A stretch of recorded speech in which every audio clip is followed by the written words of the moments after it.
اعوذ باللہ من الشیطان الرجیم بسم اللہ الرحمن الرحیم صلی اللہ علی حبیبہ محمد وعلی آلہ واصحابہ وسلم۔ لاکھوں کروڑوں درود پاک خاتم النبیین حضرت محمد مصطفیٰ صلی اللہ علیہ وآلہ وسلم پہ۔ گنبد خضرا کے چاہنے والوں کو وقاص احمد کی طرف سے السلام علیکم۔ حضرت عیسیٰ اور ان کے معجزات۔ حضرت عیسیٰ علیہ السلام نے بنی اسرائیل کے سامنے اپنی نبوت اور معجزات کا اعلان کرتے ہوئے فرمایا۔ ان کی یہ تقریر قرآن مجید کی سورہ آل عمران میں موجود ہے، اور رسول ہوگا بنی اسرائیل کی طرف یہ فرماتا ہوا کہ میں تمہارے پاس ایک نشانی لایا ہوں تمہارے رب کی طرف سے، کہ میں تمہارے لیے مٹی سے پرندے کی صورت بناؤں گا، پھر اس میں پھونک ماروں گا تو وہ فوراً پرندہ بن کے اڑ جائے گی اللہ کے حکم سے، اور میں شفا دیتا ہوں مادرزاد اندھے اور سفید داغ والے کو، اور میں مردوں کو زندہ کرتا ہوں اللہ کے حکم سے، اور تمہیں بتاتا ہوں جو تم کھاتے ہو اور وہ جو تم اپنے گھروں میں جمع کر کے رکھتے ہو، بے شک ان باتوں میں تمہارے لیے بڑی نشانیاں ہیں اگر تم ایمان رکھتے ہو۔ اس تقریر میں آپ نے اپنے 4 معجزات کا اعلان فرمایا۔ مٹی کے پرندے بنا کے ان میں پھونک مار کر ان کو اڑا دینا، مادرزاد اندھے اور کوڑی کو شفا دے دینا، مردوں کو زندہ کر دینا، اور جو کچھ کھایا اور جو کچھ گھروں میں چھپا کے رکھا ہے اس کی خبر دینا، مٹی کے پرندے بنا کے اڑا دینا۔ جب بنی اسرائیل نے یہ معجزہ طلب کیا کہ مٹی کا پرندہ بنا کے اڑا دیں، تو حضرت عیسیٰ علیہ السلام نے مٹی کا چمگادڑ بنا کے اس کو اڑا دیا۔ حضرت عیسیٰ علیہ السلام نے پرندوں میں سے چمگادڑ کو اس لیے منتخب فرمایا کہ پرندوں میں سب سے بڑھ کے مکمل اور عجیب و غریب پرندہ یہی ہے، کیونکہ اس کے آدمی کی طرح دانت بھی ہوتے ہیں اور یہ آدمی کی طرح ہنستا بھی ہے، اور یہ بغیر پر کے اپنے بازوؤں سے اڑتا ہے، اور یہ پرندہ جانوروں کی طرح بچہ جنتا ہے۔ روایت ہے کہ جب تک بنی اسرائیل دیکھتے رہتے یہ چمگادڑ اڑتے رہتے، اور اگر ان کی نظروں سے اوجھل ہو جاتے تو گر کے مر جاتے تھے۔ ایسا اس لیے ہوتا تھا کہ خدا کے پیدا کیے ہوئے اور بندہ خدا کے پیدا کیے ہوئے پرندوں میں فرق اور امتیاز باقی رہے۔ مادرزاد اندھوں کو شفا دینا۔ روایت ہے کہ ایک دن میں 50 اندھوں اور کوڑیوں کو آپ کی دعا سے اس شرط پہ شفا حاصل ہوئی کہ وہ ایمان لائیں گے اور اللہ رب العزت کو اپنا پروردگار مانیں گے، اور اس کی ذات کے ساتھ وہ کسی کو شریک نہیں ٹھہرائیں گے۔ مردوں کو زندہ کرنا۔ روایت ہے کہ آپ نے 4 مردوں کو زندہ فرمایا، آزر اپنے دوست کو، ایک بڑھیا کے لڑکے کو، ایک عشر وصول کرنے والے کی لڑکی کو، حضرت سام بن نوح علیہ السلام کو۔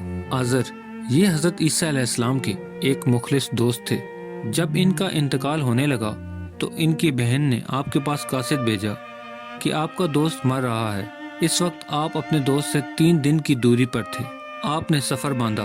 آزر کے انتقال اور دفن کے بعد حضرت عیسیٰ علیہ السلام وہاں پہنچے اور آزر کی قبر کے پاس تشریف لے گئے، اور آزر کو پکارا تو وہ زندہ ہو کر اپنی قبر سے باہر نکل آیا، اور برسوں زندہ رہے، اور پھر صاحب اولاد بھی ہوئے۔ بڑھیا کا بیٹا مر گیا تھا، اور لوگ اس کا جنازہ اٹھا کر اس کو دفن کرنے کے لیے لے جا رہے تھے۔ حضرت عیسیٰ علیہ السلام کا ادھر سے گزر ہوا تو وہ آپ کی دعا سے زندہ ہو کر جنازے میں ہی اٹھ بیٹھا، اور کپڑا پہن کے اپنے جنازے کی چارپائی اٹھائے ہوئے اپنے گھر آیا اور مدتوں زندہ رہا۔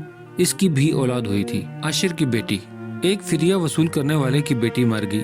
اس کی موت کے ایک دن بعد حضرت عیسیٰ علیہ السلام کی دعا سے وہ زندہ ہوگی اور بہت دنوں تک زندہ رہی، اور اس کے بھی کئی بچے ہوئے۔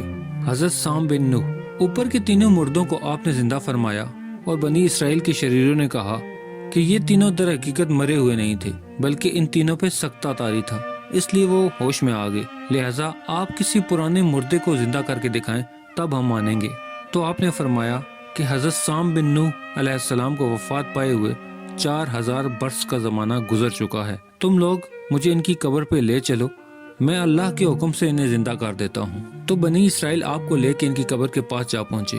جب آپ ان کی قبر کے پاس پہنچے تو آپ نے اس میں اعظم پڑھا، تو حضرت سام بن نوح اللہ کے حکم سے اپنی قبر سے زندہ نکل کے باہر آئے، اور وہ گھبرائے ہوئے تھے۔ پوچھا کہ کیا قیامت واقع ہو گئی ہے؟ تو پھر ان کو بتایا گیا کہ نہیں، آپ کو اللہ کے حکم سے دوبارہ زندہ کیا گیا ہے۔ پھر وہ حضرت عیسیٰ علیہ السلام پر ایمان لائے، اور پھر تھوڑی دیر بعد ان کا انتقال ہو گیا۔ جو کھایا اور جو چھپایا اس کو بھی بتانا۔ حدیث شریف میں ہے کہ حضرت عیسیٰ علیہ السلام اپنے مکتب میں بنی اسرائیل کے بچوں کو تعلیم دیا کرتے تھے۔ ان کے ماں باپ جو کچھ کھاتے اور جو کچھ اپنے گھروں میں چھپا کے رکھتے تھے وہ سب بتا دیا کرتے تھے۔ جب والدین نے بچوں سے دریافت کیا کہ تمہیں ان باتوں کی کیسے خبر ہوتی ہے؟ تو بچوں نے بتایا کہ ہمیں حضرت عیسیٰ علیہ السلام مکتب میں یہ بتا دیتے ہیں۔ یہ سن کے ماں باپ نے بچوں کو مکتب جانے سے روک دیا اور کہا کہ حضرت عیسیٰ علیہ السلام نعوذ باللہ جادوگر ہیں۔ جب حضرت عیسیٰ علیہ السلام بچوں کی تلاش میں بستی کے اندر داخل ہوئے تو بنی اسرائیل نے اپنے بچوں کو ایک مکان کے اندر چھپا دیا کہ بچے یہاں نہیں ہیں۔ آپ نے پوچھا کہ گھر میں کون ہے؟ تو شریروں نے کہہ دیا کہ گھر میں سور بند ہیں۔ تو آپ نے فرمایا اچھا سور ہی ہوں گے۔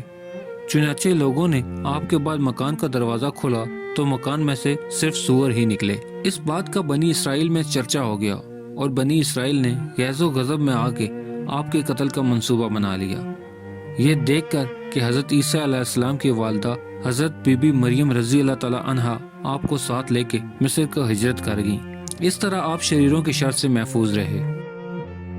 پیارے دوستو، امید کرتا ہوں آپ کو میری ویڈیو پسند آئی ہوگی، تو اسے لائک کر دیں اور مزید اس طرح کی خوبصورت ویڈیو کو دیکھنے کے لیے میرے چینل کو سبسکرائب کرنا ہرگز مت بھولیں۔ بیل کا بٹن بھی دبا دیں تاکہ آپ کو نئی آنے والی ویڈیوز کا نوٹیفیکیشن مل سکے۔ ملتے ہیں ایک نئی ویڈیو کے ساتھ، تب تک کے لیے اپنا خیال رکھیے گا۔